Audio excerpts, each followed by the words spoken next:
নমস্কার বন্ধুরা, আমার ছোট চ্যানেলে আপনাদের স্বাগত। বন্ধুরা দেখুন, ছাদ বাগানে ছোটো ছোটো টবের মধ্যেই কিন্তু খুব সুন্দর সুন্দর শাকসবজিগুলো হয়। হ্যাঁ, আমার এখানে তো হচ্ছে। এই যে দেখুন, সজনের গাছটা লাগিয়েছিলাম, সেটা কতটা সুন্দর হয়েছে। আর আগে যে নোটের শাকটা দেখালাম, সেটা তো মানে বলার মতো নয়, এতটাই সুন্দর হয়েছে। এদিকে দেখুন হয়েছে চিচিঙ্গা গাছে, কিন্তু সুন্দর সুন্দর সবজি হয়। আর এদিকটাতে হয়েছে তরমুজ। দেখেছেন একটা কত বড় তরমুজ হয়েছে। আপনাদের ছাদ বাগানেও কিন্তু আপনারা চাইলে এভাবে লাগিয়ে নিতে পারেন। এদিকে দেখুন তরমুজটাকে কিসে খেয়ে চলে গিয়েছে। এভাবে কিন্তু ছাদ বাগানে ছোট ছোট টবের মধ্যে খুব সুন্দর সুন্দর শাকসবজি করা যায়।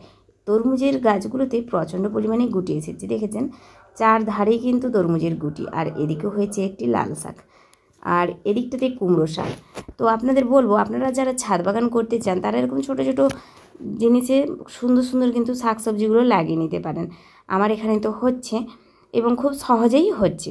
এই যে ড্রাগনের টবগুলো, এতে যে সবজির খোসাগুলো পড়ে যায়, সেই সবজির খোসার মধ্যে যে দানাগুলো থাকে সেখান থেকে কিন্তু হয়ে যায় এরকম সুন্দর সুন্দর গাছ।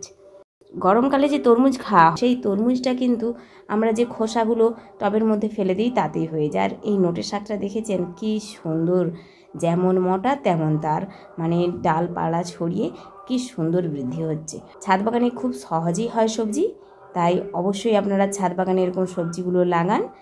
কারণ আমি তো বিনা যত্নে বিনা পরিচর্যাতেই দেখতে পাচ্ছি এরকমভাবে হচ্ছে খুব সুন্দর সুন্দর জিনিস। তবে যদি আপনারা গোবর সার দেন বা অল্প পরিমাণে খোল ভেজানো জল দেন বা সবজির খোসাগুলো দিয়ে দেন, এটাই কিন্তু উপযুক্ত সার হিসেবে কাজ করবে। চিচিঙ্গাও ধরেছে অনেক। আর এই যে পুঁই শাক দেখুন, এখানটায় ছাদে কিন্তু প্রতিটি শাকসবজি খুব সুন্দরভাবে বৃদ্ধি পায়।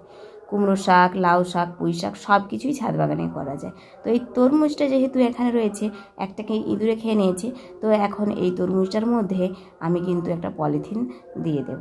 এই যে দেখুন এদিকটা তো রয়েছে, কিন্তু এর ভেতরেও কিন্তু অনেকগুলো গুটি হয়েছে। তরমুজের গাছ করার কোনো ঝামেলা নাই, দেখলাম তো শুধুমাত্র দানা পড়েছিল আর টবের মধ্যে যে গোবর সার ছিল তাতেই কিন্তু আপনা হতেই তরমুজ গাছ হয়ে গিয়েছে এবং তাতেই তরমুজও ধরেছে।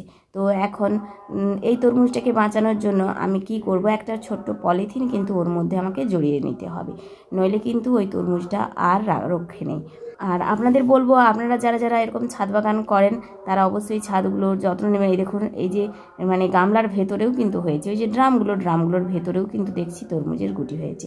তো এখন পলিথিনটা নিয়ে চলে এসেছি, এবার এই তরমুজটার মধ্যে আমি পেঁচিয়ে দেব, নইলে হয়তো রাত্রের মধ্যেই দেখতে পাবো যে ইঁদুরে বা কিছু খেয়ে নিয়ে চলে গেছে। পাখিগুলোও খেয়ে নেয়, আবার ইঁদুরেও কিন্তু খায়, বেশিরভাগটাই ইঁদুরেই নষ্ট করে ফলগুলোকে।